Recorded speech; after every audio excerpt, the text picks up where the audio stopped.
Bismillahirrahmanirrahim. Alhamdulillah. Vassalatu vassalamu ala rasulillah. Assalomu alaykum va rahmatullohi va barakatuh.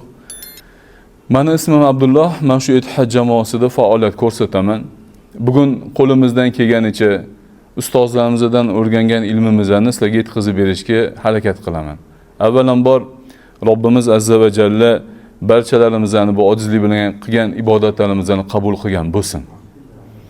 Eng katta baxt o'ziga haqiqiy qul Janobimiz sallallohu alayhi va sallamga chin ummat bo'lib yashab o'tishni Alloh nasib qilgan bo'lsin. Oramizda birinchi marta umra qilayotganlar bor. Takror umra qilayotganlar bor. Birinchi marta umra qilayotganlarga ham takror umra qilayotganlarga ham bir xush xabar bor. Janobimiz sallallohu alayhi va sallam aytadilarki, umra bilan umrani o'rtasida, ya'ni birinchi umra qilsangiz ham shu kungacha qilgan gunohlaringizni Robbimiz azza va jalla afu qiladi. Illo bitta narsa sizni bo'yningizda qoladi. Bu bandani haqqi. Bandani haqqidan tashqari katta kichik gunohingizni Robbimiz azza va jalla o'z fazliga olsa kechirib yuboradi. Misol uchun aytaylik, kimdir bugun 60 yoshga chiqqanda birinchi marta umraga kelib turibdi. U kishiga 10 yoshida namoz o'qish farz bo'lgan.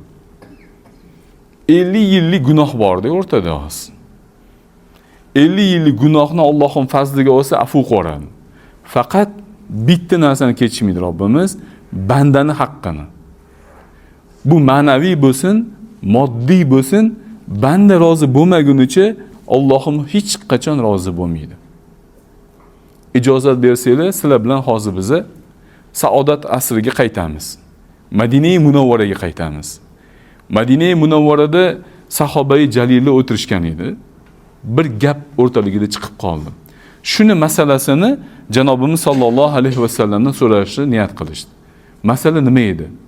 Janobimiz sallallohu alayhi va sallamga u kishining sahobai jalillariga tazyiqlar kuchayib ketganidan keyin Robbimiz azza va jalla janobimizga va sahobai jalillarga Makka-i Mukarramadan Madina-i Munawvaraga hijrat qilishga izn berdi. Ular Alloh va uning rasulining yuzi uchun Madina-i Munawvaraga hijrat qilishdi. Hijrat qilganlarning orasida bir ayol kishi bor edi. Ismlari Ummu Qays. Bu kishini bir kishi yaxshi ko'rib qoladi.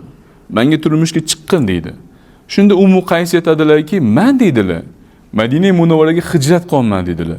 Sen ham islom dinini qabul qilsang, Madina-i Munawvaraga hijrat qilsang, men senga turmushga chiqaman" dedilar. Haligi kishi 10 kun yurib, bu yerdagi uy hovlisini, mol mulkini tashlab, o'sha ayolga uylanish uchun Madina-i Munawvaraga hijrat qiladi. Endi sahoba jalillar o'tirishibdiki, biza Alloh va uning rasuli uchun hijrat qildik. Bu kishi bo'lsa, shu kishiga yetishish uchun hijrat qildi. Savobda hammamiz teng bo'lamizmi yoki yo'qmi deb o'ylanib qolishdi va Janobimiz sallallohu alayhi va sallamdan kelib buni so'rashdi. Shunda Janobimiz sallallohu alayhi va sallam Hazrat Umardan rivoyat qilgan o'sha mashhur hadisni aytdilar. Albatta, amallar niyatlarga bog'liqdir. Albatta har bir kishiga niyat qilgan narsasi bo'ladi. Kim Alloh va uning rasuli uchun hijrat qilgan bo'lsa, u Alloh va uning rasuli uchun hijrat qildi. Kim moli dunyoga erishish uchun yoki bir ayol kishiga erishish uchun hijrat qilgan bo'lsa, o'shanga erishdi dedilar. Diqqat qilib qaraydigan bo'lsak, bu hadisga hojdodalarim, onajonlarim, Janobimiz sallallohu alayhi va sallam aytibdilarki, albatta amallar niyatlarga bog'liqdir deyaptilar. Demak, siz amaliy ish qilasizmi yoki gapirasizmi, niyatingiz go'zal bo'lmasa, yolg'iz Alloh uchun bo'lmasa, Rasululloh so'zlaganda so'zlamasiz, ya'ni Rasulullohning roziligi uchun bo'lmasa, bu demak kimnidir roziligi uchun bo'ladi. Ikkinchi jumlasiga e'tibor bersangiz, albatta har bir kishiga niyat qilgan narsasi bo'ladi desa, ishoninglar, Robbimiz azza va jalla zolim zot emas, sizlarning niyatingizga yarasha beradi. Sizlarning bu safaringizdan ko'zlangan maqsad, agar men qudam umra qildi, men ham umra qilmaymanmi? Qo'shnim borib keldi, men bormaymanmi? Sindoshlarim ichida bitta men qoldim, men bormaymanmi degan bo'lsanglar, Robbimiz azza va jalla sizlarni shu narsaga yetishtiradi. Qudayiz orasida nomus chiqadi, mahalla ko'yin orasida nomus chiqadi, sindoshlar orasida nomus chiqadi. Illo qiyomat kuni bo'lganda, savoblar ulashilganda sizga bu umradan savob bo'lmaydi. Xohlagan ishingizga qilsangiz bo'ladi. Mana hozir sizlar agar shu yoqqa tushishingizdan maqsad Alloh va uning rasuli so'zlari gapirilar ekan shu yerda. Ilm yo'liga chiqqan odamga jannat yo'li oson bo'lar ekan. Qatta ilm suhbati bo'lsa Allohning rahmati yog'ilib turar ekan. Mana ham shu narsaga muyassar bo'laman degan niyatda tushgan bo'lsanglar, shu savob ishlab ketasizlar. Shu yerda mana hozir 10 daqiqaga yaqin o'tirgan bo'lsanglar, 10 daqiqadan beri ibodat qilgan bo'lasizlar. Agar tushishingizdan maqsad qani bir tushib ko'ringchi, nima gaplar bo'lar ekan, kim nima der ekan degan niyatda yoki kimnidir ko'rish uchun tushgan bo'lsanglar, bu yoqdan topadigan narsalar shu bo'ladi. Mana endi bildingizki, amallar niyatlarga bog'liq ekan. Niyat go'zal bo'lsa, uxlashdan ham savob topsa bo'lar ekan. Suv ichishdan ham savob topsa bo'lar ekan. Har bir Alloh va uning rasuli ruxsat bergan ishdan savob topsa bo'lar ekan. Allohim men bilmagan edim. Hozir mana shu bolam gapirgandan bildim. Men niyatimni shu yerda o'zgartirdim desangiz, yarim soatdan beri o'tirgan bo'lsangiz, yarim soatdan beri siz ibodatda deb yozib qo'yadi. Bu yerda bitta nozik narsa bor. Tushunishimiz kerak bo'lgan narsa. Niyat go'zal bo'lsa, xohlagan ishni qilsa bo'ladimi desa, yo'q. Yaxshi niyatlar bilan begona bir ayolga SMS yozsangiz, bu ish gunohligicha qolaveradi. Yaxshi niyatlar bilan o'g'irlik qilsangiz, bu gunohligicha qolaveradi. Faqatgina Alloh va uning rasuli ruxsat bergan joyda niyatni go'zal qilish kerak deyilmoqchi bu hadisda. Niyatni go'zal qilib turib xohlagan ishini qilish bu yaxshi ish emas. Endi niyat o'zi qayerda paydo bo'ladi? Aqldanmi, qalbdanmi? Kelinglar shunaqa narsaga kelishamiz. Bizning ustozimizning bir ajib uslublari bor edi. Bu nima desam, suv demanglar-da birisi. Suvga ta'rif berib qo'yinglarki, menda boshqa savol qolmasin. Qalbda deganinglarga dalil, aqlda deganinglarga ham dalil. Men sizlarning shogirdinglarman.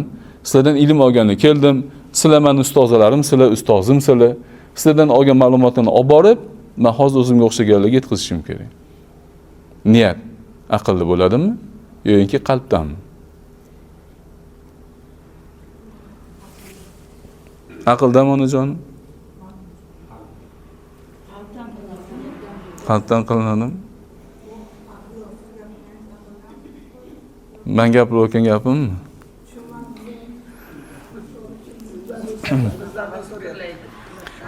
Janobimiz sallallohu alayhi va sallamning uslublari savol-javob bo'lganda, sahobalarga savol-javob qilib dars o'tganlar. Men faqat gapiraversam, sizlar faqat eshituvchilar faqat ma'lumot bo'ladi, ilmga aylanmaydi. Savol-javob qilsa, ishoninglar esingizda qolib ketadi. Aql deyshadi. Bu ma'lumotlarni jamlaydigan bir joy, ba'zi ruschalab aytganda. Bo'ldi. Sizga men bir ma'lumotni beraman. Siz u ma'lumotni aqlingizda tahlil qilasizda, qabul qilasizda, qalbingizga yuborasiz. Qalbingiz buni yo'q qabul qiladi, yo'q qabul qilmaydi. Mana misol uchun aytaylik, farzandingizga jonim bolam namoz o'qigin deysizlar. Hammasi namoz o'qib ketadimi yoki namoz o'qimaydiganlar ham bo'ladimi? Nimaga mana shunaqa deyshadi? Vaqt soat kelganda o'qiymiz, nimaga o'qib ketishmaydi? Nima deb o'ylaysizlar? Mana qaranglar. Qalb inson yaratilgan paytda mana shu yaxtaga, mana shu onajon ro'mollarga o'xshagan oppoq bo'ladi. Asli fitratida musulmon tabiatida yaratilinadi. Keyin u gunohlar qilar ekan, bitta, ikkita, uchta qora nuqtalar tushib, mana shunga o'xshagan qop-qora bo'lib qoladi. Endi unga, aqliga sen namoz o'qigin, roza tutgin, ichmagin, chakmagin, bu ishni qilmagin desangiz, u ma'lumotni oladi-da aqliga, qalbiga yuboradi. Qalbi mamnaqa qop-qora bo'lsa, qalb bu narsani qabul qilmaydi va aytganingizga qarab yurmaydi. Endi hozir aytganinglardek uni qalbi ochilishi kerak. Har bitta masjidda o'tirganimizda o'zimizning qalbimizning ochilishimizni xohlaymiz. Qalbimiz ochilishi uchun birinchi navbatda nima qilishimiz kerak desa, masjidda o'tirgan hammanglarga, misol uchun aytsamki, mana bir qo'shnim bor, G'ofur aka degan odam. Onalar olamdan o'tib qolibdi desam, masjidda o'tirgan hammanglarni na ishtahila bo'g'iladi, na kayfiyatinglar tushadi. Nimaga kayfiyatingiz ham tushmaydi, ishtahingiz ham bo'g'ilmaydi desanglar, chunki G'ofur akani onasini tanimaysizlar, u kishiga nisbatan qalbingizda muhabbat yo'q. Allohni tanish, ma'rifat hosil qilish Allohga nisbatan bo'lgan muhabbatni oshiradi. Allohni tanisanglar, qilgan ishingizga istig'for etasizlar, nadomat qilasizlar. Nadomat qilar ekansizlar, xuddi mashinani yuvadigan joyga kir, mashinani olib kirsa, bunda karshirda ursinda kirlar ketishni boshlaydi-ku. Xuddi shuni qalb tozalanishi boshlaydi. Qalbingiz tozalangan sari sizga bir kishi Alloh va Rasulining so'zlarini gapirar ekan, miyangiz u narsani olib qalbga yuboradi va qalbingiz buni tasdiqlaydi. Ha deydi, bu kishi to'g'ri aytayapti deydi. Senga yoqmasa ham to'g'ri aytayapti, shu narsaga qarab yurgin deydi. Bo'lmasam qalb qabul qilmaydi. O'shaning uchun ham Janobimiz sollallohu alayhi vasallam nima dedilar? Insonni badanida bir parcha go'sht bor. U go'sht isloh bo'lsa, butun badan isloh bo'ladi. U go'sht buzilsa, butun badan buziladi. Ogoh bo'linglar, bu qalbdir deganlar. Hozir men sizlarga bir qissa aytaman, bo'lgan voqeani aytaman-da, shundan keyin savol so'rayman. Qaranglar. Payg'ambarlarning orasida Imron alayhissalom degan bir payg'ambar yashab o'tganlar. Imron alayhissalomning ayollari homilador bo'lgan paytlarida bir gap aytadilar. "Yo Rabbiy" dedilar. "Men shu farzandimni" dedilar, "seni uyingga nazr qilaman. Ya'ni bu farzandim seni ibodatxonangda yashaydi, ishlaydi, faoliyat ko'rsatadi" dedi. Oradan oylar o'tadi, farzand dunyoga keladi. Qiz farzand dunyoga keladi. Ismini Maryam deb qo'yadilar. Adasi payg'ambar, o'sha ibodatxonaning eng katta ustozi. U qizni tarbiya qilish sharaf hamma uchun. Hamma talashadi. "Men tarbiyamga olaman" deb. O'shanda Robbimiz azza va jalla aytadiki, shu tortishayotganlar hammanglar deydi, qalaminglarni suvga otasizlar deydi. Kimni qalami suvda muallaq tursa deydi, Maryam o'shan tarbiyasiga o'tadi. Hamma qalamini suvga otadi, Zakariya alayhisalom qalamlari tikka qoladi suvda. Maryam onamizning tarbiyalari Zakariya alayhisalomga o'tadi. Maryam onamizning xonalari ibodatxonaning ichkarisida bo'lib, Zakariya alayhisalomga uchrashmasdan hech kim kira olmaydi yoqqa. Lekin Zakariya alayhisalomning o'zlari ham kiraman desalar, oldilariga kirsalar doim, qishda kirsalar yozda ne'matini, yozda kirsalar qishni ne'matini ko'rar ekanlar. So'ragan ekanlar, "Ya Maryam bu qayerdan?" deb. Bu Allohning fazli degan ekan. Ya'ni besabab farishtalar Maryam onamizga ne'mat yetkazib turibdi. Oradan yillar o'tadi, Maryam onamiz voyaga yetadilar. Bir kuni qishloqning bir chetiga chiqsalar, bir erkak kishi keladi. Aytadilarki, "Allohdan qo'rqsang menga tegma" deydi, "yomonlik qilma" deydilar. Haligi erkak kishi nima deydi? "Men Allohning rasuliman, elchisiman, senga xush xabar bilan keldim. Sen kelajakda o'g'il farzand ko'rasan, u payg'ambar bo'ladi" deydi. Oradan oylar o'tadi. Isa alayhisalom dunyoga keladi. Isa alayhisalom dunyoga kelgan vaqtlarida xurmo g'arq pishgan payt bo'lar ekan. Hazratning suhbatlarini eshitsanglar, kimdir 25-dekabr, katoliklari, pravoslavlar 11-yanvarda qilishadi Rojdestvoni. Unisi ham bunisi ham xato deyiladi. Qur'onda xurmo pishgan paytda deyilgan. Shunaqa shunga belgi bor. Endi Maryam onamiz xurmo yegalari kelsa, Robbimiz sababini qilgin endi deyapti. Endi savol. Boshida Maryam onamizga besabab farishtalar mevalar olib kelib turdi, oziq olib kelib turdi. Endi bir ne'matga yetishish uchun sababini qilgin deyapti. Nimaga? Nima deysiz?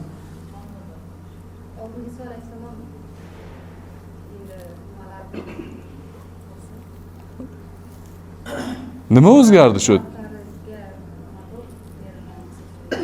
Isa alayhisalom yetishganlari uchun endi sababini qilgin deyapti Robbimiz. Shunaqa demoqchimiz? Nima deb o'ylaysizlar hoji akalarim? Men hech kim ilmini sinayotganim yo'q. Haligi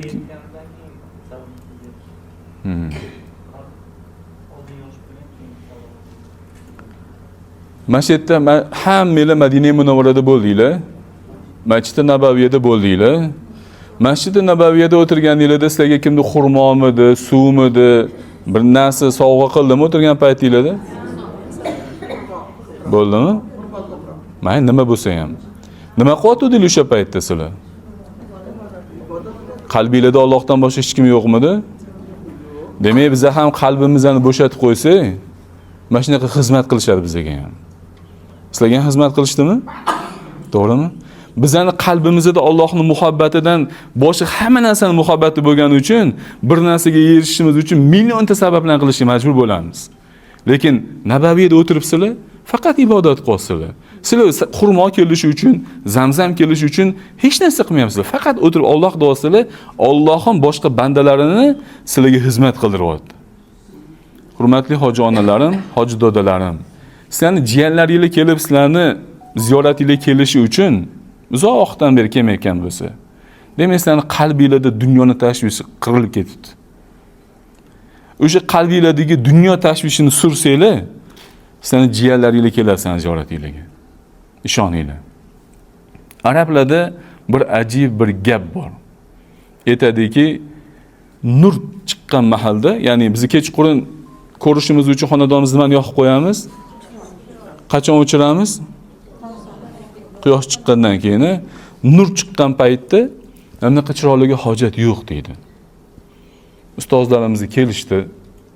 Hozir Nodirjon qora akamlarga mamnuniyat bilan so'z beraman. Haliga aytgan gapim, sizlar bilan payshanba kuni, yakshanba kuni yana suhbatimiz bo'ladi. Bo'la turganda, bo'la nur. Menga hojat yo'q bu yerda. Suhbatimizning oxirida tabobatdan bitta narsa sizlarga tushuntirib berishga harakat qilaman. Qadimgi tabobat ham shu narsani aytgan, hozirgi tabobat ham shu narsani tasdiqlaydi. Insonda 4 ta quvvat bor. Birinchisi ishtaha quvvati. Oshqozoningiz ishtaha qilmasa, hech kim hech narsa yemaydi. Oshqozon ishtaha qiladiki, odam narsa yeydi. Ikkinchi quvvat o'sha yeyilgan taomni ushlab qolish quvvati. U ham bo'lmasa odam charchab qoladi. Uchinchi quvvat o'sha narsani olib turib, kerakli joylarga tarqatish quvvati. To'rtinchi quvvat bo'lsa hazm quvvati. Mana shu 4 ta quvvat bo'lmasa insonda, inson qiynalib qoladi. Ulug'larimizdan birlari aytgan ekanlarki, ilm olish uchun ham quvvat kerak. Sizlar shu yerda o'tiribsizlar, nima uchun ishdinglar? Shu ilm xohlaganingiz uchun shu quvvat berilyapti. Endi bu ilmni ushlab qolish quvvati ham bo'lsin. Liftga borguncha yo'q bo'lib ketib qolmasin.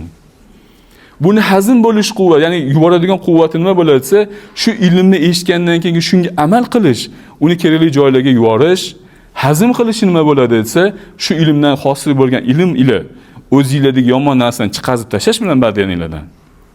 Bu hazm qilish quvvati bo'ladi. So'zlarimizdan hikmat topgan bo'lsanglar, bu Robbimiz azza va jalladan, xato kamchiligi hammasi bizdan